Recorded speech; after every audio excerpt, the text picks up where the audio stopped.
Bueno, ¿se está viendo ahí? Sí, perfecto. Sí, perfecto. Bueno, esto un poquito para refrescar, o sea, ahora vamos a seguir con el papel de las imágenes y un poco eh, ver un poco la importancia en el sentido desde que nosotros lo prescribimos, lo tenemos en consideración y bueno, un poco también para ver todos los hallazgos, no solamente del ecocardiograma, sino también de los otros métodos. Recuerden que ya los criterios modificados de Duke eh, pone no solamente el ecocardiograma, hace hincapié también en el ecocardiograma transesofágico, pero también habla del PET-CT, sobre todo para prótesis valvulares y generalmente, bueno, se habla de más de 3 meses después de la cirugía, sobre todo por los componentes inflamatorios que quedan después de la cirugía, ¿no? Y también, bueno, la tomografía computada para algunos casos, sobre todo de lesiones perivalvulares o abscesos en prótesis valvulares también. O sea, son dos métodos adicionales que no se piden todos los días y que son por ahí más específicos en el sentido de definir una patología estructural más allá, digamos, de lo que puede llegar a ser una vegetación. Igual, recuerden que todos estos criterios de Duke tienen una sensibilidad del 80%, y existen lo que habíamos charlado, las endocarditis con hemocultivos negativos y con hemocultivos persistentemente negativos, con gérmenes que son más requirientes de distintos tipos de crecimiento y algunos también que hay que hacer serología. La endocarditis de válvulas derechas, cuando hay procesos en válvulas protésicas que obviamente no hacen vegetaciones y están comenzando, digamos, como un absceso y pueden no verse, o en válvulas protésicas, digamos, antes de los 6 meses y sobre todo en los primeros, después del postoperatorio, digamos, que quedan también compromiso inflamatorio y que queda un cierto engrosamiento del tejido que está periprotésico.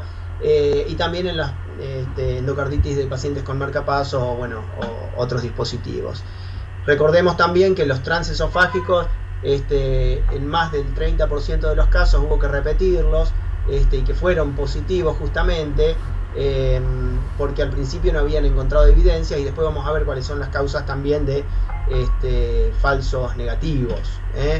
Recordemos que por ahí, ante la sospecha clínica está la indicación de pedir el ecocardiograma transtorácico y o en los pacientes que tienen que se demuestra, digamos, una bacteriemia por Staphylococcus aureus. Hay algunos pacientes que por ahí directamente estarían, digamos, las guías autorizan directamente a pedir el ecocardiograma transesofágico, que son aquellos pacientes que tienen prótesis valvulares, principalmente por lo que charlábamos de que ese tipo de pacientes no hace vegetaciones, tiene artefactos, imágenes prestadas, pacientes que tienen dispositivos intracardíacos, muchas veces incluso cuando cuestiones clínicas se sabe que un paciente tiene una estenosis aórtica severa con una ventana que va a estar muy alterada, muchas veces, bueno, directamente se pide el eco transesofágico. Casos no diagnósticos en los cuales persiste la sospecha clínica, o incluso estudios positivos transtorácicos donde obviamente hay que caracterizar y por ahí en cierta medida y dependiendo un poco el germen, más en el caso de un estafilococo, de un enterococo, que son por ahí más invasivos, por así decir. Bueno, más allá de que uno pueda caracterizar la vegetación y demás, se termina pidiendo un ecocardiograma transesofágico. Y justamente, bueno, cuando persiste la sospecha clínica, si el paciente, digamos, no tiene una buena ventana, también hay que considerarlo. Y en aquellos casos donde persiste la sospecha clínica y el transesofágico daba negativo, también se puede reconsiderar en 5 a 7 días. El hallazgo más frecuente es la vegetación, ¿sí? Pero no es el único, que se define específicamente, digamos, como una masa que es sessilopediculada, isoecoica. ¿Qué quiere decir isoecoica? Que tiene la misma ecogenicidad que lo que es el músculo cardíaco, o sea, es menos ecorefringente, digamos, que lo que es el tejido conectivo. y más refringente de lo que sería, digamos, la cavidad. Entonces tiene incluso una trama determinada, o sea, no es algo homogéneo, sino es ligeramente heterogéneo, pero eso significa cuando hablamos de isoecoico. Que puede estar en válvulas nativas o en otras estructuras endocavitarias, como por ejemplo lo que decíamos en los dispositivos, en prótesis valvulares. Es menos frecuente, pero puede haber vegetaciones. Y también justamente en cualquiera de otros lugares donde por ejemplo impacta un jet de una CIB, o también de una insuficiencia aórtica. Recordemos que los lugares anatómicos son las caras auriculares de las válvulas auriculoventriculares, los bordes valvares o caras auriculares, y en las válvulas ventrículo-arteriales, digamos, la zona de mayor estrés, y donde hay que buscarla justamente es en la cara ventricular de esas valvas, porque justamente cuando se abren es cuando están expuestas a la mayor velocidad, y eso es lo que genera, digamos, el llamado shear estrés, y lo que produce por ahí el acumulamiento, la acumulación de vegetaciones. De los dispositivos ya hablamos. Ya han visto muchas vegetaciones, pero bueno, hay muchas veces estudios que dejan dudas, sobre todo cuando son vegetaciones menor a 5 milímetros. Recordemos que la ecocardiografía transtorácica tiene una sensibilidad, incluso hoy en día con las imágenes con armónica, que no es mayor al 65 o 70%, depende si el paciente tiene buena ventana. Lo que sí que disminuye en gran medida para vegetaciones menores a 5 milímetros. Entonces, como en estos casos que estamos viendo acá, una vegetación de 3 milímetros, acá ayuda a que el paciente tenía una buena ventana, y entonces por eso la podemos ver, pero si no, digamos, es un cuadro en el cual lo podemos, digamos, informar como normal, y pasaría en el algoritmo a lo que es el paciente que tiene alta sospecha clínica, incluso aunque no haya tenido complicaciones.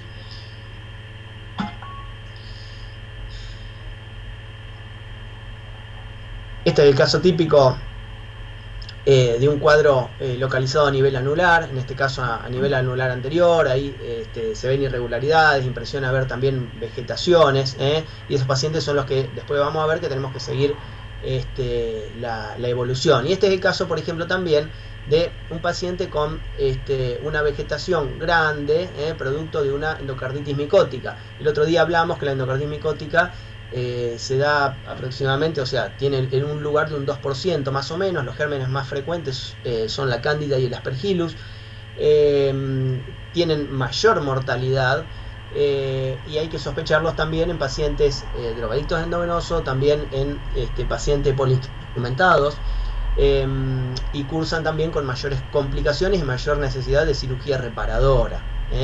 Este fue un paciente que tuvimos en el sanatorio, que entró dentro de la mortalidad más alta, que el 25% justamente, y que tenía justamente esa vegetación asociada a un hongo. Puede haber también vegetaciones múltiples, y siempre que evaluamos las estructuras valvulares, sean izquierda o derecha, digamos, tenemos que evaluar el resto como parte del protocolo.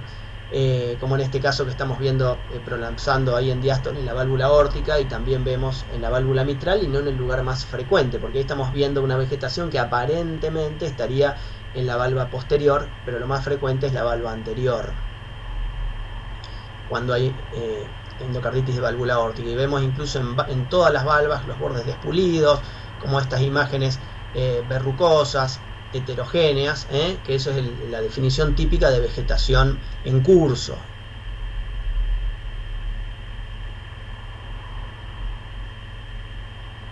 Bueno, como decíamos en otras estructuras también, como es en este caso este paciente que tenía hace bastante tiempo de esto, un paciente que tenía justamente una CIB y tenía material disgregado, tenía múltiples vegetaciones pequeñas a nivel de donde impactaba el jet, ahí por debajo de la tricuspina, en el ventrículo derecho.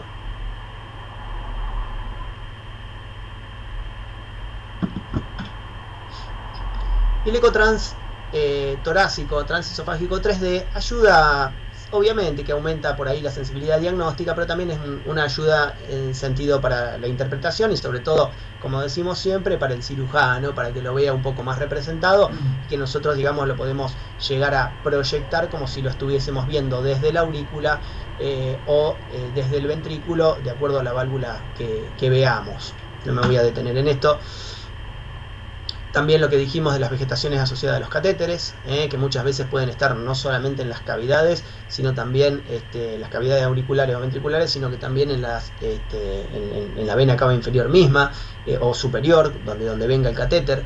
Y en base a esto también, ¿no es cierto? Bueno, ahondar todos los recursos diagnósticos, por así decir, y pensar de que muchas veces pueden llegar a embolizar más frecuentemente también, y podemos no llegar a encontrarlas y cuando en realidad están.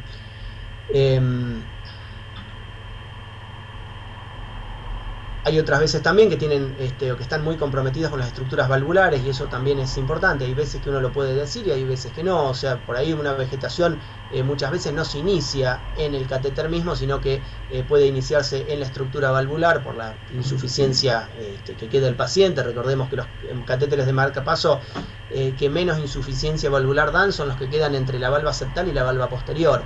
Cuando quedan impactados en el lugar, por así decir, de la cooptación de las otras valvas, tienen insuficiencias tricúspidas que son mayores, y eso obviamente tiene mayor predisposición. Otro caso de una gran vegetación asociada a un catéter y a la válvula misma y parte de las paredes de la aurícula derecha.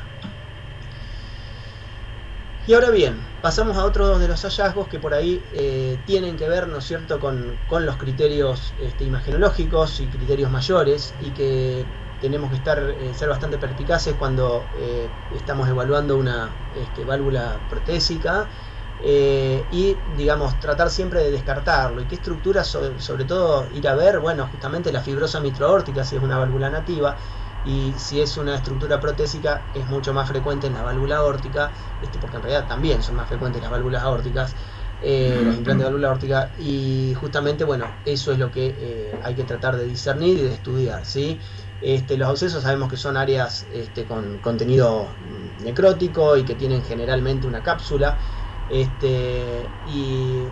realmente eso es lo que quería decir, cuando estamos hablando de válvulas nativas, es frecuente, o hemos visto por ahí en la mitral, sobre todo en la parte posterolateral, o sea, a nivel del anillo, a nivel posterolateral, y que se hace también dificultoso ver la evolución, y que por ahí muchas veces pueden llegar a evolucionar y a complicarse.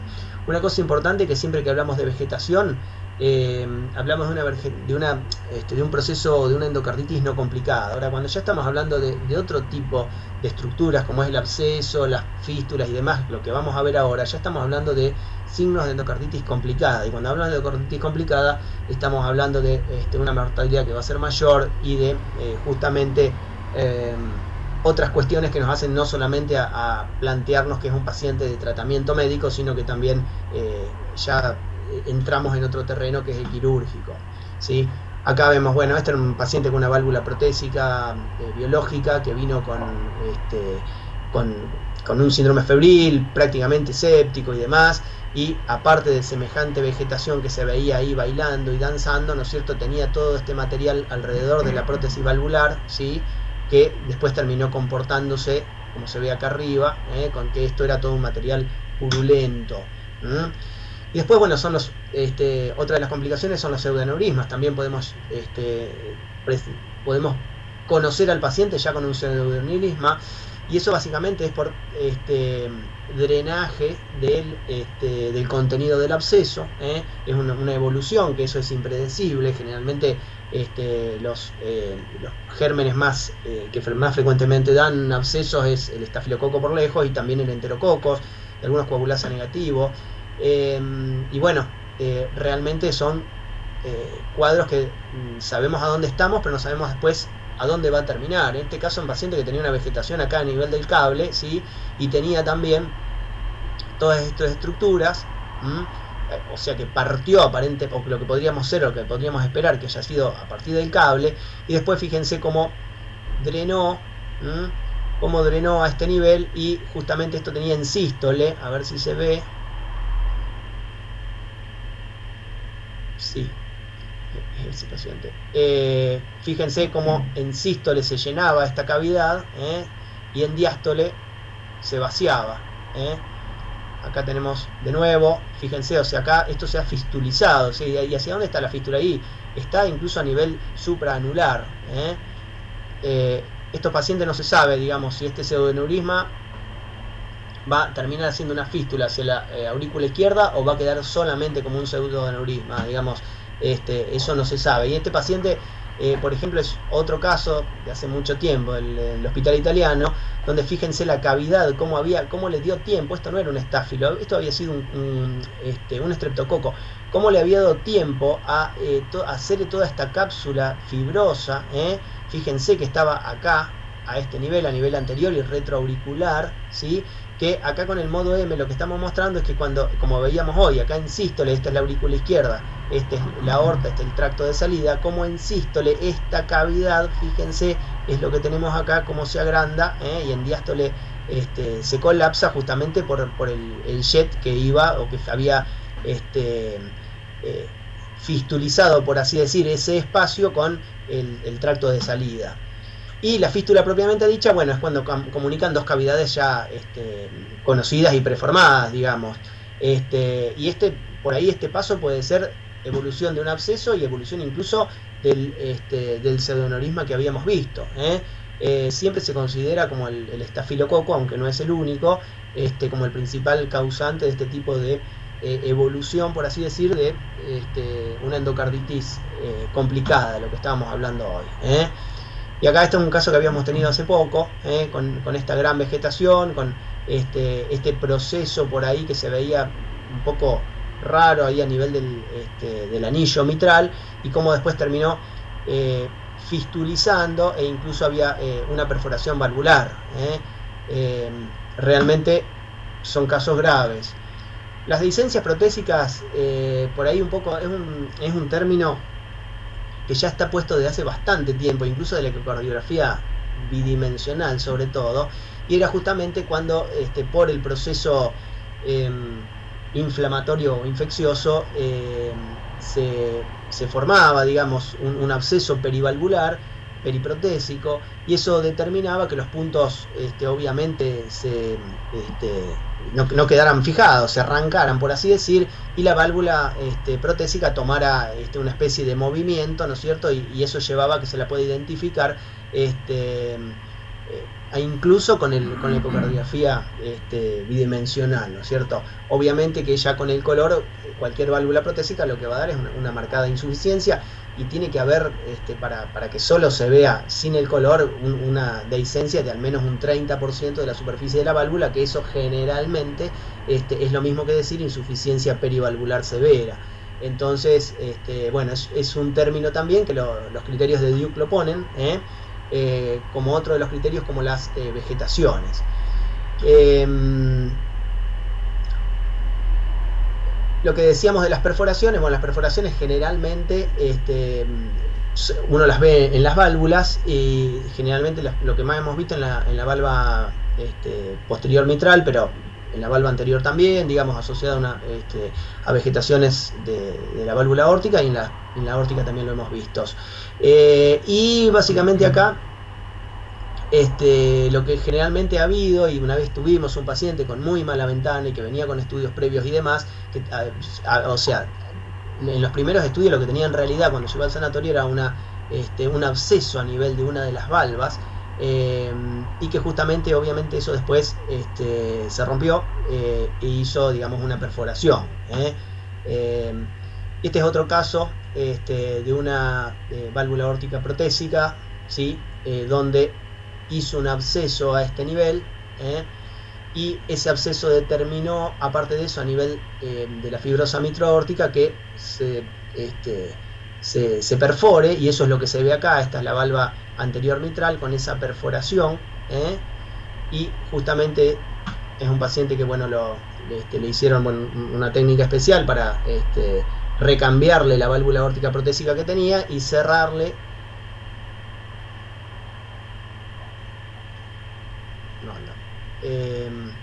y cerrarle justamente esa brecha que tenía ahí, esa perforación, quedó con una insuficiencia mitral leve.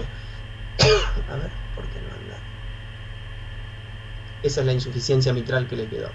Y se ve perfecto. Bien. Obviamente las valvas, como es tejido, digamos, muy delgado, por así decir, y el gran compromiso inflamatorio y demás, algunas veces incluso un drenaje parcial del absceso puede hacer que se debiliten, están expuestas a presiones sistémicas y por lo tanto pueden determinarse aneurismas de las valvas, como es en este caso, ¿sí? Uno por ahí, en este caso, también ve una vegetación a ese nivel. Incluso hay que tratar de buscar, obviamente, otros procesos. Y acá tenemos también un aneurisma de la valva no coronariana a este nivel. Estamos acá viendo un trance esofágico, entonces lo que tenemos bien posterior, o superior en este caso, es la aurícula izquierda, que es una estructura bien posterior, y esta es la valva no coronariana. Bueno, hay algunos otros más casos, como vemos acá también, de lo que es la valva anterior mitral, y esto se ve, fíjense, por en un transtorácico. Siempre o generalmente, digamos, estos casos algo de perforación pueden llegar a tener, sobre todo en agudo, y si estamos hablando justamente en agudo, hay que esperar que lo puedan llegar a tener. Si es algo crónico, por ahí no. Y también, bueno, obviamente puede haber rupturas de cuerdas y músculos papilares, sobre todo por debilitación y por invasión de los tejidos, y que pueden justamente haber comenzado como una vegetación. Hoy hablábamos un poco de en qué casos, o sea, cuando dicen, pucha, a ver, tiene hemocultivos positivos, tiene fenómenos o criterios menores, y tiene todos los criterios menores, pero el eco le dio negativo, y le pidieron transesofágico, sí, pero le dio negativo. Bueno, entre 15 y 35% de los casos el ET incluso puede dar falso negativo. Muchas veces el tamaño de la lesión tiene que ver. Puede ser que el paciente haya embolizado.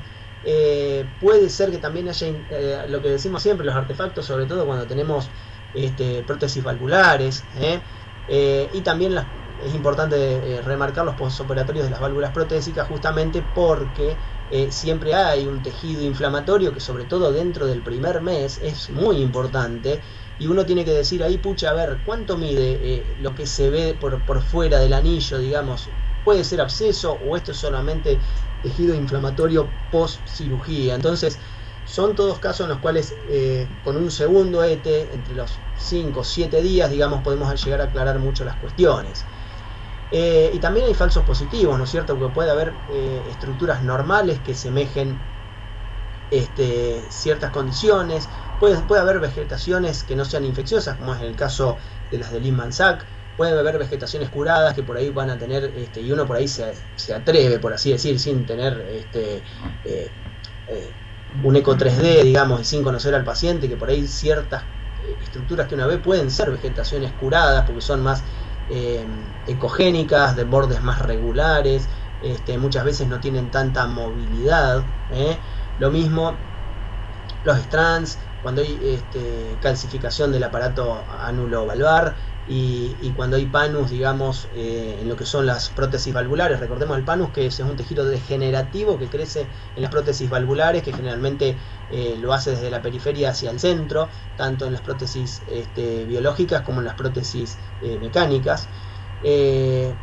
Los trombos, obviamente, hablando y siempre que uno ve una prótesis mecánica, tiene que pensar que ahí puede llegar a ser un trombo lo que está viendo. Y bueno, y obviamente también en estructuras nativas, en las válvulas nativas, los tumores.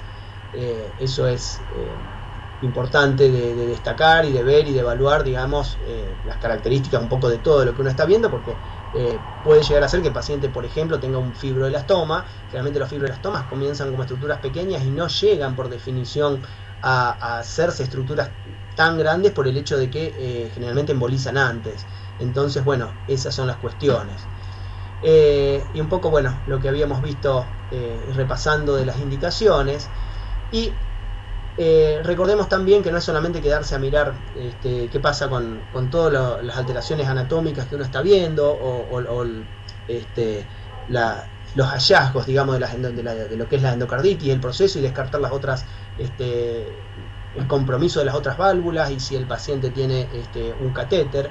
Hay que ver bien funcionalmente cómo están esas estructuras, lo que decíamos, que si vemos una válvula que está, o indicamos una válvula que está aneurismática, pucha, a ver, no tiene algún grado de perforación, qué pasa con el anillo, y obviamente el estado hemodinámico, porque recordemos que era casi un 20 y pico, 30% de los pacientes que ingresaba con insuficiencia cardíaca, o que la insuficiencia cardíaca era un fenómeno, incluso como una complicación que podía llegar a intercurrir en un alto porcentaje de los pacientes internados por endocarditis infecciosa.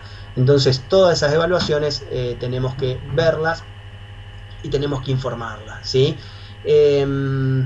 Lo que habíamos hablado un poco del PET-CT, sobre todo en prótesis valvulares, tiene una alta sensibilidad, y sobre todo después de los 6 meses de la cirugía, por lo que habíamos charlado. En las válvulas nativas también se puede llegar a usar, en casos de dispositivos intracardíacos, sobre todo los marcapasos, y lo que habíamos hablado del ataque multicorte. Y respecto a las complicaciones, ojo, porque la principal complicación, que es la mortalidad, globalmente habíamos dicho de que la bisagra en la historia había sido el tratamiento con penicilina, por allá por el 40 y pico, 45, 49, y después, cuando salió la cirugía de recambio valvular en el 66, digamos, dijimos, bueno, ya ahí la mortalidad va a disminuir, pero bueno, evidentemente la mortalidad, por un montón de cosas, y entre otras también por las por la resistencia antibiótica y demás, y por la sobrevida, y por la mayor cantidad de instrumentaciones y gérmenes contaminantes que son más frecuentes y sobre todo más agresivos, la mortalidad sigue alta. Y dentro del resto de las complicaciones, y básicamente por los hallazgos anatómicos en sí de la endocarditis, fíjense que el absceso en el EIRA3 ocupó el 15% de los pacientes, o sea, sobre todo los pacientes que tenían prótesis valvulares, pero es un hallazgo importante y que hay que estar seguro, digamos, de verlo. Lo que decíamos, la insuficiencia cardíaca, y lo que decíamos también de los eventos embólicos, ya sea el sistema nervioso como embolias periféricas. Fíjense que qué incidencia alta que tiene. Y la nueva insuficiencia cardíaca, digamos, si el paciente no entró con insuficiencia cardíaca, pero un paciente que desarrolla insuficiencia cardíaca, digamos, también es frecuente, ¿sí? Y fíjense, dentro de las cuestiones clínicas, en realidad, como la persistencia de la fiebre es un dato importante, y también la aparición de una nueva insuficiencia renal. Así que mucho cuidado cuando tenemos por lo que sea, y a lo mejor en coronaria mismo, un paciente que vino porque lo estamos siguiendo, porque había quedado con una insuficiencia aórtica moderada, por un proceso, por una endocarditis, digamos, ojo con el tema de la función renal. Fíjense, 20% o más del 20% hacen una nueva insuficiencia renal. Hay algunas veces que hay que considerar, de acuerdo a cómo se presenta el paciente, a lo que decíamos del interrogatorio, o sea, con todas las condiciones preclínicas, por así decir, que tiene, o los factores predisponentes o de alto riesgo, hay que considerar el estafilococo en la antibiótico-terapia empírica. Y recordemos que, bueno, sobre todo si el paciente viene haciendo tratamiento previo con antibióticos, o aquella endocarditis que por ahí el cuadro data de menos de 30 días, que es lo que definimos como endocarditis infecciosa aguda, paciente séptico, paciente con insuficiencia cardíaca, embolias periféricas, adicción intravenosa, por todo lo que decíamos, aunque últimamente habíamos dicho, ¿se acuerdan que también están aumentando otros gérmenes que por ahí no son contaminantes, como es o sea, los streptococos y sobre todo el viridans, pero igualmente nos habilita a pensar primero de todo, ¿no es cierto?, en un estáfilo. Pacientes con lesiones cutáneas crónicas, ya sea dermatitis, psoriasis, o lesiones cutáneas que tengan que ver, digamos, con que esté en riesgo, digamos, la barrera, por así decir, todo lo que sea infecciones de piel. Pacientes con hemodiálisis, diabéticos insulinodependientes, los que se sabe que están colonizados en la mucosa nasal, y pacientes que han sido hospitalizados. Esto es muy importante. Acá están los esquemas antibióticos, que obviamente no vamos a entrar porque estamos en una charla de cardiología, y que son los que por ahí están en la guía Stanford y en todos lados.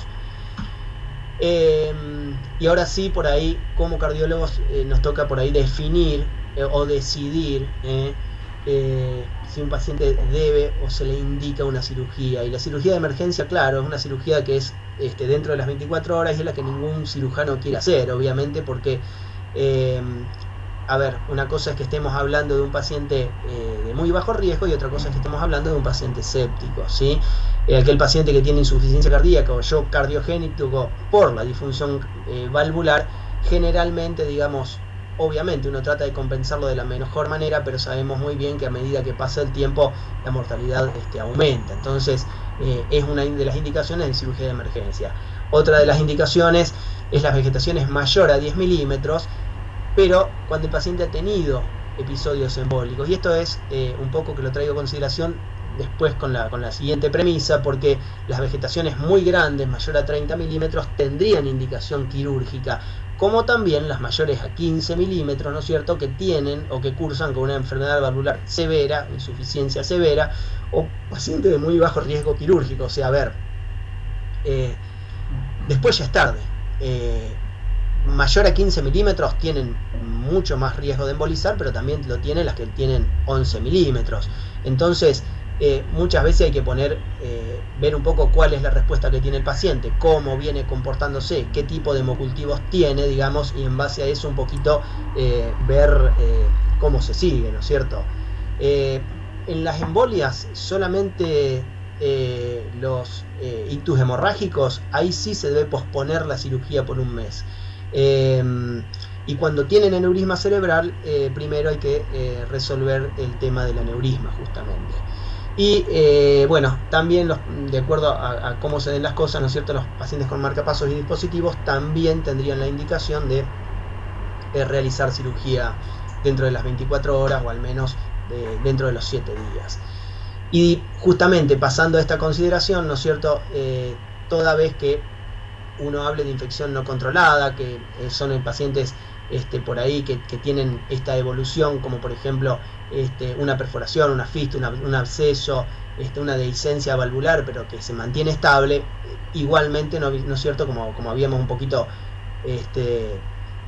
nombrado recién, tiene indicación de cirugía dentro de los 7 días. También las que sabemos que son micóticas, los enterococos resistentes a vancomicina o estafilococos METI-R, y un poco también definiendo el tamaño de la vegetación.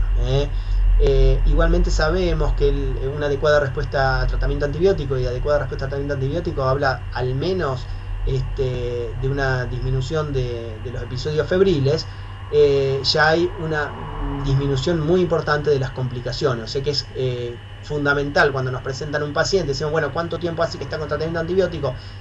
Tanto, digamos, bueno, tuvo o no tuvo respuesta. Eso ya nos tiene que centrar en la idea de que ese paciente, digamos, si tuvo una buena respuesta a los antibióticos, dejó de hacer fiebre y demás, sea la insuficiencia valvular que tenga, que no lo descompense, o el cuadro mismo, ya es un paciente que por ahí lo podemos mirar con otros ojos que aquel que siguió con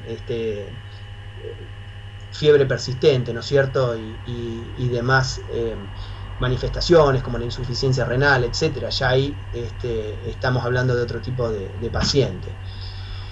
¿Y qué pasa con la anticoagulación? Bueno, el paciente con válvula protésica o ritmo de FA tiene que seguir, si está anticoagulado con acenocumarol en el nivel más bajo, o se lo puede seguir con heparina subcutánea. Otra premisa también, el paciente que tiene que no hace un ACV hemorrágico, y pensamos, digamos, que es un evento cardioembólico y no está hipertenso, también debe seguir con anticoagulación. Y sí, en los infartos cerebrales, obviamente, por lo que sabemos, es prudente esperar al menos 7 días, ¿no? ¿Qué pasa con la profilaxis? El tema de la profilaxis está muy discutido a nivel mundial, y está discutido a nivel mundial porque hay una cierta reticencia, por un lado, a aceptar de que por un lado, por los odontólogos, aceptar de que ellos son causantes o no, de los episodios de endocarditis bacteriana. Recordemos que los antecedentes, o sea, no más del 10% de los pacientes tienen un antecedente de haber ido al odontólogo. Y por otro lado, justamente por las condiciones preclínicas, por así decir, o clínicas que traiga el paciente en base a el hecho no de desarrollar endocarditis infecciosa. Entonces, siempre hay que pararse delante del paciente y decir, bueno, si es un paciente que tiene riesgo alto o riesgo moderado, y después a ver qué procedimientos le vamos a hacer. Entonces yo voy a presentar primero y voy a hablar de lo que son los pacientes de alto riesgo, que en realidad las recomendaciones pueden ser tipo 1 o tipo 2A, pero siempre los niveles de evidencia son bajos, en el sentido de que no hay grandes estudios y todos son estudios observacionales. Entonces siempre puede haber variables que en el análisis, digamos, independiente pueden llegar a escaparse o no. Entonces, sabemos que el paciente con endocarditis infecciosa previa es un paciente de riesgo, ¿sí? Más si es un drogadicto endovenoso, pero siempre es un paciente de riesgo el paciente que tiene endocarditis infecciosa previa. El reemplazo valvular, obviamente protésico, o que se haya utilizado distintos tipos de materiales para una reparación valvular, mismo la cirugía de reparación del prolapso de válvula mitral, que digamos tiene material protésico, etcétera, eso lo torna un paciente de riesgo. Las cardiopatías congénitas, si están reparadas con materiales protésicos, también, las cianóticas sobre todo. Y si el paciente por ahí no le quedase ningún tipo de shunt ni de insuficiencias, digamos, si estamos hablando de una válvula, ese no sería un paciente de alto riesgo, y sí lo sería, obviamente, si le queda algún tipo de shunt residual, sobre todo incluso antes de los 6 meses, por ahí todos los pacientes serían de riesgo, ¿sí? Después hay un riesgo que le pusieron moderado, pero en realidad le pusieron moderado en el sentido de que porque hay menos evidencia en sí, pero toda la vida, digamos, por ejemplo, la fiebre reumática fue un factor altamente predisponente, claro, no estaban los antibióticos que están ahora, pero tampoco había pacientes que se instrumentaban tanto, pero bueno, podríamos decir que es un riesgo moderado, depende también de qué grado de estenosis mitral tenga, qué grado de estenosis valvular de esa fiebre reumática. Las bicúspides y otras alteraciones valvulares congénitas también están vistas como un factor de riesgo moderada. El prolapso de válvula mitral, el otro día vimos que cuando la valva, el espesor valvar pasaba los 5 milímetros y cuando tenía insuficiencia, el paciente, ¿no es cierto?, tenía muchas más chances de desarrollar una endocarditis bacteriana que si solamente tenía un prolapso con un espesor delgado y no tenía insuficiencia. Mismo la estenosis aórtica calcificada o demás valvulopatías degenerativas, paciente con marcapasos y CDI, la miocardiopatía hipertrófica. Ojo en la miocardiopatía hipertrófica, porque no es lo mismo que el paciente tenga gradiente como el que no lo tenga, ¿sí? O sea, si no tiene gradiente puede ser una cosa, pero el paciente que tiene gradiente, que es una obstructiva a nivel del tracto de salida, yo creo que eso, si bien no lo dice, pero habría que reconsiderar, ¿no es cierto?, de acuerdo a lo que el paciente esté por hacer, al procedimiento que esté por hacer el paciente. Y obviamente, bueno, pacientes que tienen catéteres venosos permanentes, son inmunodeprimidos, tienen enfermedad periodontal crónica, escasa higiene oral, digamos, ya son pacientes, digamos, que tienen los diabéticos, o pacientes en hemodiálisis con insuficiencia renal crónica, son pacientes que ya de base tienen una condición clínica predisponente. Ahora bien, entonces, ¿frente a qué procedimientos estamos dividiendo estos pacientes en de alto o moderado riesgo? Y bueno, justamente lo más frecuente es cuando hay manipulación de la región, de todo lo que sea la boca, mismo en los implantes orales, o que haya perforación de la mucosa oral, una amigdalectomía, una adenoidectomía. Y bueno, las dosis que se usan son las dosis que están viendo ahí, y los antibióticos, las dosis habituales, y nada más. Hoy hay comprimidos incluso que tienen ya de por sí dosis más altas y que de acuerdo a su presentación, o sea, es más cómodo incluso para el odontólogo decirle. Y aparte hay otros procedimientos no dentales y no tengan que ver con la boca, básicamente, que tienen que ver incluso con procedimientos en el aparato respiratorio, en el tracto gastrointestinal, cuando hay procesos osteomusculares o por ahí los politraumatismos o procesos dermatológicos, o incluso siempre hay que considerar también bueno, un poco lo que decíamos, ¿no? Si el paciente se le va a hacer una intervención cardíaca, un implante valvular, una endoprótesis, un marcapasos y demás, bueno, también tenemos que tenerlo en cuenta. Y siempre obviamente se debe cubrir el estáfilo. Nada más.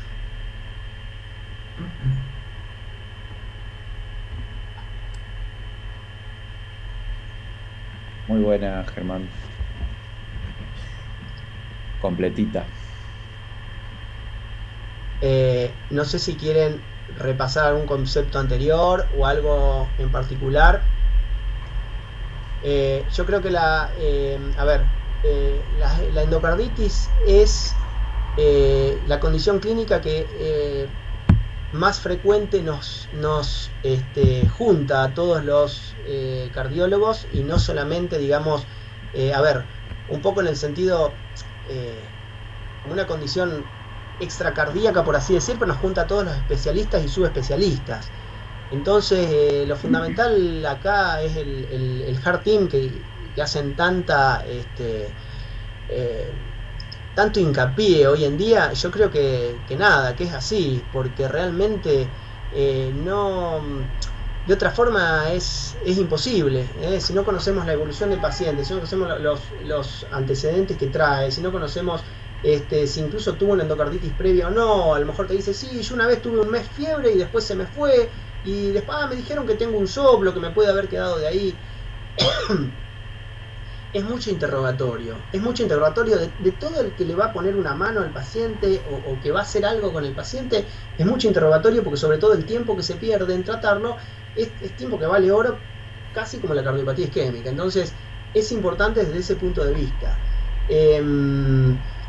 Ustedes vieron que vemos muchas endocarditis, vemos criterios. A ver, por ahí no podemos hablar tanto de Heart Team porque por ahí actuamos muy atrás como interconsultores del grupo de clínica, pero porque se da así en el sanatorio. Pero el cardiólogo tiene que estar muy avesado en el sentido de la evolución del paciente, decir, che, mirá, fíjate que antes, no sé, el ecocardiografista me informaba que estaba todo bien, pero ahora tiene insuficiencia mitral de leve a moderada, y bueno, yo le escucho algunos rally, el paciente no está bien para irse a la casa. Bueno, ciertas cosas, o sea, nos hacen ser muy partícipes en este tipo de pacientes, en el sentido de que nuestra opinión vale mucho. Incluso así nos llamen para decir, pucha, nada, a este paciente le hacemos o no le hacemos profilaxis antibiótica. Bueno, lamentablemente hay que demorarse un poco más en estos pacientes, justamente con el interrogatorio y con evaluar toda la condición clínica. Fíjense ustedes lo que veíamos hoy también, el tema de la insuficiencia renal sobreagregada, cómo tiene que ver en la evolución del paciente. Incluso dentro de los criterios menores, la glomerulonefritis está considerada como un criterio menor. Entonces, básicamente es un todo, y que justamente me parece bien el hecho de que se haga tanto hincapié con el tema del Heart Team, más allá que por ahí en la realidad, en el sanatorio en particular, a lo mejor muchas veces es distinta. Mismo para el tratamiento quirúrgico, o el cirujano tiene que estar avisado. Yo muchas veces me lo cruzo al cirujano y digo, mire, fíjese que había una vegetación como de 1,5 centímetros y no me gustó, y esto y lo otro. Bueno, después queda a criterio de consideración del grupo, del mismo que obviamente que pidió el estudio, pero el cirujano tiene que estar enterado un poco de todo. Así que, bueno, eso es un poco, chicos. Germán, tengo una duda. ¿Para el implante del TAVI se debería hacer profilaxis entonces? O sea, no hay evidencia, pero... Según esto sí. De todas maneras, a ver, de nuevo, viste que esto es consenso o nivel de evidencia tipo C. Por lo tanto, todo el mundo acá lo que hace, lo hace porque le hace bien, o porque le puede hacer bien, o porque puede prevenir, pero en realidad nadie sabe, ¿sí? Yo no creo que acá, o sea, en Europa puede ser, pero no creo que acá nadie lo haga, nadie deje de hacerlo, sobre todo con lo que vale una prótesis, una endoprótesis, ¿sí? Justamente porque hemos tenido casos de pacientes que post-TAVI se han infectado, pero no, digamos, no hemos hecho profilaxis y por ahí estaría bueno charlarlo. Pero, eh, a ver, el hemodinamista yo los que he visto, o los que he participado, bueno, a lo mejor justo, pero te digo, el 80% vi hacerle la profilaxis. O sea, se lo vi indicar al anestesista hacérsela. Esto sería bueno justamente para preguntarle a los hemodinamistas o en el sentido consensuar algo, porque no es que se hacen pocas TAVI. Ya te digo, hay grupos en Europa, nadie quiere hacer una profilaxis, pero yo creo que hablo en general, ¿no? Yo creo que los cardiólogos, como también los gastroenterólogos que van a sacar un pólipo, etcétera, etcétera, siempre, digamos, la hacen de rutina. Y también, o sea, habría que en ese sentido ver un poco, dedicarse a ver en todas las series cuánto representan justamente la infección de la endoprótesis. Nosotros tuvimos un caso, era un solo caso, tuvimos más casos. Dos. Dos. No, dos, sí. Yo me acuerdo de uno. Bien. Así que bueno, eso es un poco, ¿sí? No encontré cosas últimas, o sea, me tendría que fijar por ahí en el partner mismo, a ver si tuvieron y demás, que bueno, no fui a eso justamente, pero está bien, es un tema que por ahí habría que plantearlo con los hemodinamistas.